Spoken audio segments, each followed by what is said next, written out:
నేనొక దుర్గం నాదొక స్వర్గం అనర్గళం అనితర సాధ్యం నా మార్గం అంటూ మహాకవి శ్రేషి కలం నుంచి జాలువారిన ఈ అక్షరాతూటాలు మెగాస్టార్ చిరంజీవికి సరిగ్గా సరిపోతాయి. చిరంజీవి అతని అసలు పేరు కొణిదెల శివశంకర వరప్రసాద్. 1955 ఆగస్టు 22న పశ్చిమ గోదావరి జిల్లా మొగల్తూరులో కొణిదెల వెంకట్రావు అంజనాదేవి దంపతులకు ప్రధాన సంతంగా జన్మించాడు. తండ్రి పోలీస్ కానిస్టేబుల్. ఆయనకు ఉద్యోగరీత్యా పలు ప్రాంతాలకు బదిలీ అవుతుండేది. చిరంజీవి బాల్యంలో కొంతకాలం తాతయ్య దగ్గర ఉన్నాడు. నిడదవోలు, గురజాల, బాపట్ల, పొన్నూరు, మంగళగిరి, మొగల్తూరులో ఆయన ప్రాథమిక విద్యాభ్యాసం సాగింది. విద్యార్థి దశలో చిరంజీవి ఎన్సీసీలో చేరి 1970వ దశకంలో న్యూఢిల్లీలో జరిగిన పరేడ్ లో పాల్గొన్నాడు. చిన్నతనం నుంచే నటన మీద ఆసక్తి ఏర్పడింది. నరసాపురంలోని శ్రీ వైఎన్ కళాశాల నుంచి వాణిజ్య శాస్త్రంలో పట్టాపుచ్చుకున్న తర్వాత 1976లో చెన్నై వెళ్లి అక్కడ నటన శిక్షణ కోసం మద్రాస్ ఫిల్మ్ ఇన్స్టిట్యూట్ లో చేరాడు. ఎలాంటి సినీ నేపథ్యం లేకుండా ఒక సాధారణ కానిస్టేబుల్ కొడుకుగా పరిశ్రమకు అడుగుపెట్టి తన అద్భుతమైన నటన, డాన్సింగ్, ఫైటింగ్ నైపుణ్యంతో తనకంటూ ఒక ప్రత్యేక స్థానాన్ని ఏర్పరచుకున్నారు. మొదట్లో విలన్ గా సహాయ నటుడిగా చేసినప్పటికీ తర్వాత హీరోగా మారి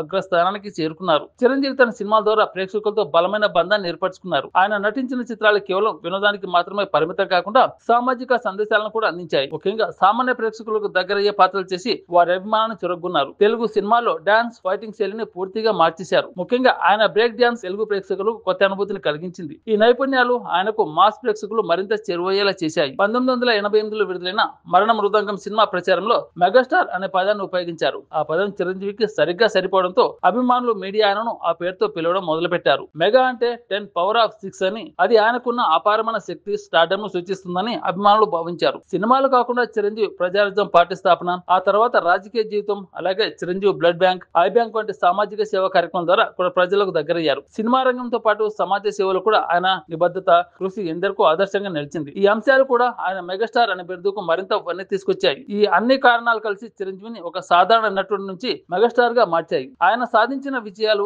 అభిమానుల గుండెల్లో సంపాదించుకున్న స్థానం, సమాజానికి చేసిన సేవలు ఆయన బిరుదుకు సరైన నిర్వచనాన్ని ఇచ్చాయి. ఇక డాక్టరేట్ 2006 నవంబర్ లో ఆంధ్ర విశ్వవిద్యాలయం వారి గౌరవ డాక్టరేట్ అందుకున్నారు. ఇక పద్మభూషణ్ చిరంజీవికి జనవరి 2006లో భారత ప్రభుత్వం పద్మభూషణ్ పురస్కారం అందుకున్నారు. ఇక పద్మ విభూషణ్ చిరంజీవికి 2024 జనవరి 25న కేంద్ర ప్రభుత్వం పద్మ విభూషణ్ పురస్కారం అందుకున్నారు. స్వయం కృషితో మెగాస్టార్ గా ఎదిగి ఎందరో నటులకు ఆదర్శంగా నిలవడంతో పాటు బ్లడ్ బ్యాంక్ ద్వారా ఎంతో మందికి ప్రాణదాతగా నిలిచిన చిరంజీవి గారికి ఇవే మా హార్దిక జన్మదిన శుభాకాంక్షలు.